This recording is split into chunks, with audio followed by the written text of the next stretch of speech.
Thermal cameras have been around for a long time, but it's only in the last few years that the cost of this amazing technology has come down enough to put it in the hands of everyday people.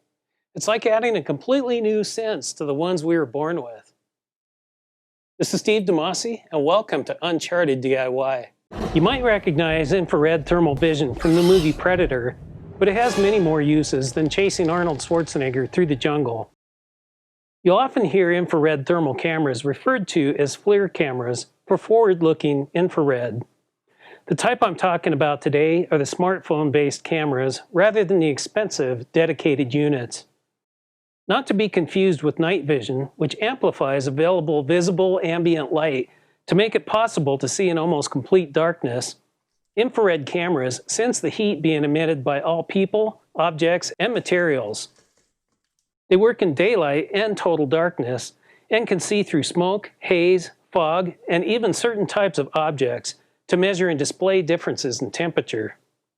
You might be thinking, why would I need one of these cameras? Here's a sampling of things I've used mine for.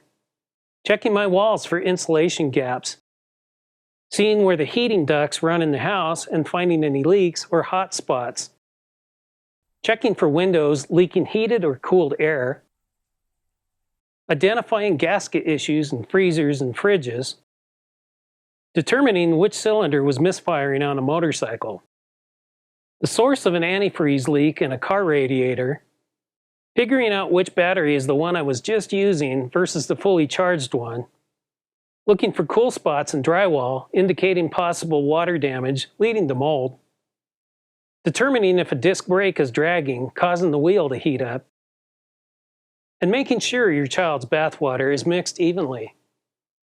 Other things that are interesting, if not that useful. Looking for ghosts, like they do on all the ghost hunting shows. Watching a skunk eating a peanut on the patio. Seeing heat from handprints on surfaces and butt prints left on furniture. Finding the coldest beer. Writing invisible messages with heat. Deciding, is the sound outside your tent a raccoon, a bear, or Bigfoot? Making sure the heated toilet seat is working before sitting down, avoiding thermal shock. I have a FLIR 1 brand smartphone camera from FLIR Systems, though mine is a generation older now. That's why there's a USB converter on mine. The new ones tuck right up to the base of the phone. There are other brands, and the new generation cameras have some refinements and features. The big deciding factor for me choosing the FLIR 1 over others is the technology they call MSX, which combines a normal vision camera overlaid with the infrared images to bring out details that make it much easier to interpret and understand what you're seeing on the screen. These shoot both video and still images.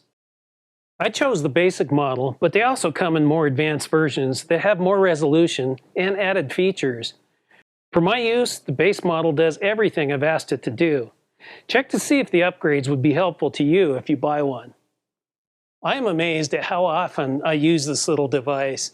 It saved me time and money, made life more comfortable, made complex tasks easy, and it's a lot of fun. If you're a homeowner, a DIYer, or just want to add a new way to sense the world around you, you'll love finding useful and fun ways to use one. On UnchartedDIY.com, you'll find a free PDF with more information and tips and tricks about using these amazing devices. This is Steve, and thanks for watching Uncharted DIY. If you found this video helpful, please like and subscribe. And if you have questions, tips or tricks of your own, or other tools you didn't know you needed, please leave them here in the comments or on the article page at UnchartedDIY.com.